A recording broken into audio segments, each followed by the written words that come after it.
Hey everyone, it's Savella I Love, and welcome back to my channel where we are getting back to living and loving life again after a major life-altering loss, such as being widowed.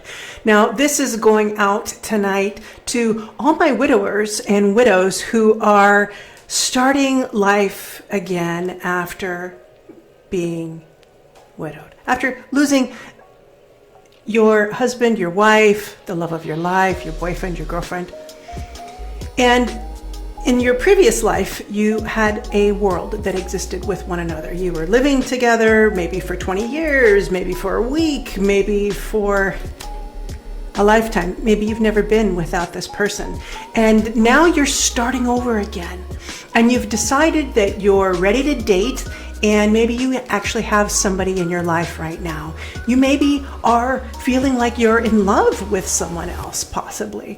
And whether you're at the beginning stages or whether you're already into a new relationship, there's some things that you really need to be aware of. Very, very conscious. Now, I'm a therapist with over 20 years of experience, and I specialize in grief and loss. And therefore, I run this channel. And I have people come to me all the time. I do private sessions with, coaching and guidance with clients from all over the world that are either dating a widow or widows themselves. And I have to tell you, one of the biggest complaints I get is how the widow is making themselves available to their new love. And so we're going to go through some of the top complaints that I get from people that are dating widows and what you can do about it. Because here's the thing, if you've decided to date again, that means you really want someone in your life again. But maybe you just don't know how to do this in the right way, because even though you're opening up to someone else, you still have that grief in your heart. That loss is still there and it's not leaving you. Now, you may be ecstatic with a new relationship that you might be in and really enjoying that. And by all means, dive right in. Enjoy yourself. This life is for the living. And if you're still here, then you get to choose if you would like to love again. Now, the three things that you need to know to make your new love life work is this. Number one, your new relationship, that man or woman, is not your therapist. Now, if you need one, you can call me and you can get that connection in the description below on here if you want to make a contact. My website is savellai.love, www.savellai.love. That's the website if you want to make an appointment. But if you're not there, remember your loved one that's with you right now is listening to your pain. They may be hearing you talk about your late husband or wife more frequently than you realize you're talking about them. Okay, now listen, some people say, hey, I need to be able to talk about them. It's not like they weren't here. They were real, and I don't want to hide that aspect of my life from my new person. They need to realize that I had 30 years with this person. You're right. They do need to accept that about you. And there's both sides to this penny. And I have, other videos where I talk to people that are dating the widows, but this is to the widows tonight. You are maybe carrying a very heavy grief in your heart. And so what happens is sometimes we can get verbal diarrhea and we will have an event that reminds us of our late spouse. We may go to a place that reminds us of our late spouse, or this is a first time we've encountered this event, like a holiday, for example. And now you've got this new person in your life, and it's a little bit, I don't want to say awkward, but it's just all so new and fresh, you don't know how to navigate it. And so, of course, naturally, your mind is going to go to the things that you know well, which would be the life you had with your late spouse. And this is what you can do with those feelings and thoughts when they come up, is it's okay to keep them to yourself. Now, you want to be conscious and not get yourself lost in a memory And then forget that your partner's there. I'm going to talk about that in number 3.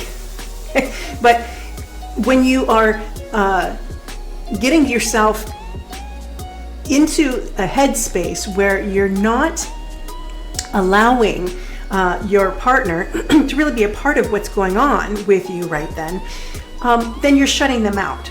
Now, you could also be going, gosh, John and I used to do this together all the time, or we always went to this place at Christmas time, or, we used to sit and make this pie together all the time, and you're constantly reminiscing.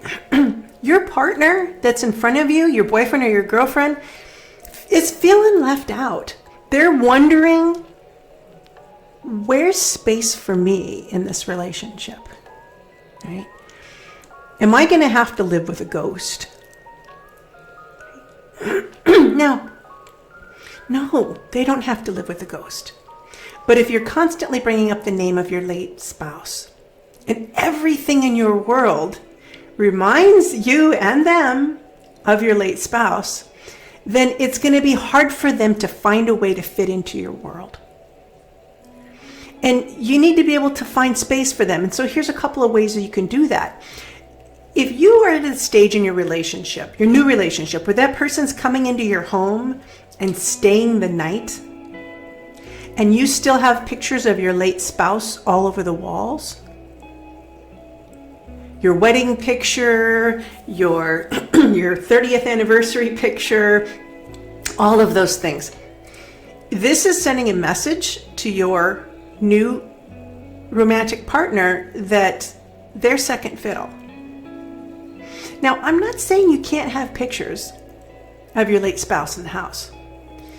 But if you've gone so far as to have the person sleeping over, then you also have a responsibility at this point to consider your new love and how they feel. Now, yeah, you may have kids and extended family, and you have to think about how they feel.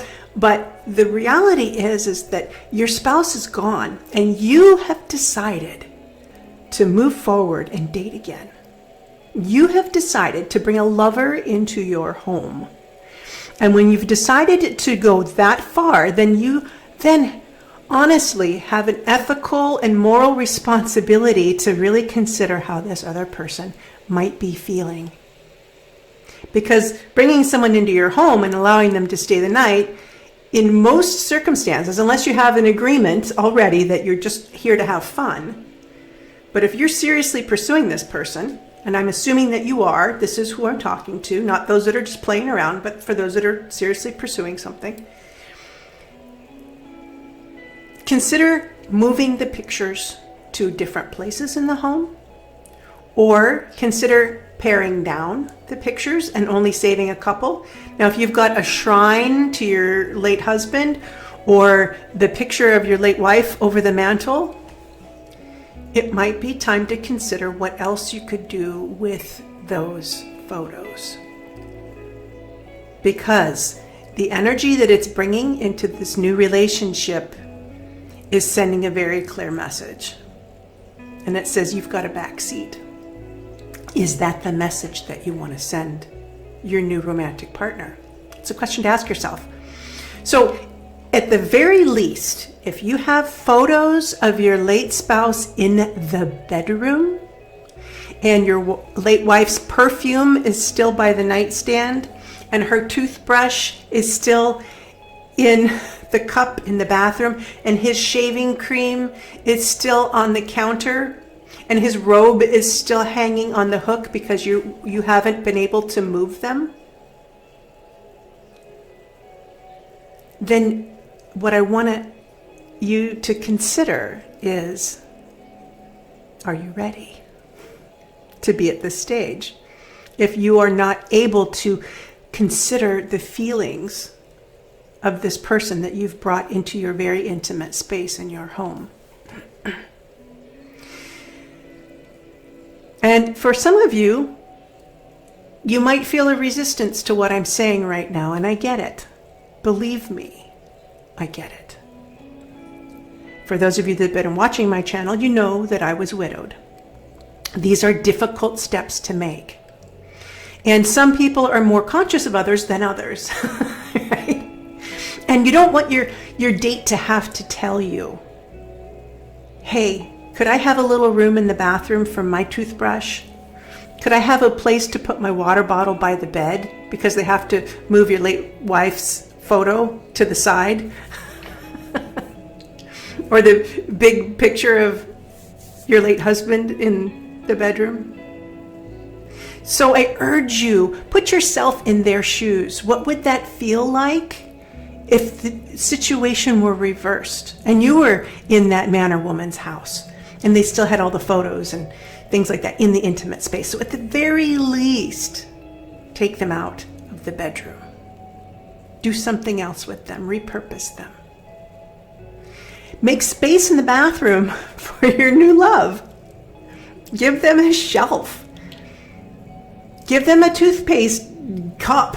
Buy them a new toothbrush. And here's the other thing. If you have items from your late spouse that you think might be useful for your new lover, like a bathrobe or a pair of slippers or, a clean pair of clothes, don't offer them to your new lover. Now, of course, there's going to be the occasional person that won't mind, but 9 times out of 10, the people I know that are dating widows and widowers feel very uncomfortable taking something that belonged to the late spouse and then wearing it, because you know how it makes them feel? It makes them feel like you're trying to replace them, or that they're a space holder for this other person or a stand-in for the other person. And so while you're really grieving in that way, you get to grieve and date. Yes, that's okay to do those two things at the same time. If you're having trouble navigating that, give me a call. I help people with that every day. But while you're navigating that, allow yourself to really step into the shoes of the other person. Okay, and then the last thing I want to share with you is that to stay really focused and very present. Because as I mentioned in the beginning of the video, your mind's going to wander and you're going to go into those places sometimes, and you might kind of get quiet and shut down, and your partner's going to be going, hey, what's the matter? Are you okay? Where did you go? Hello? I'm still here.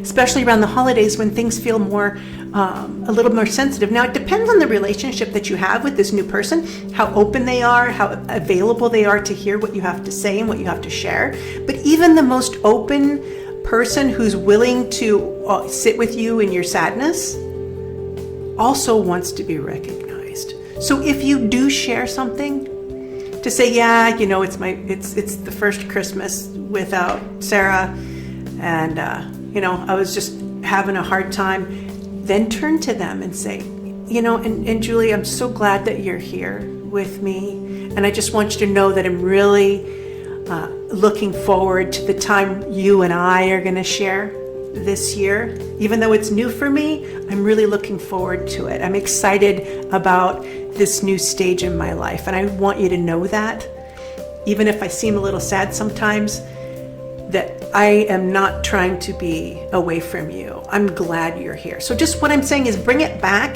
to them. If you catch yourself doing that, bring it back and give your attention to the person and tell them what you appreciate about them. Tell them why you're glad that they're there. Tell them what you're looking forward to.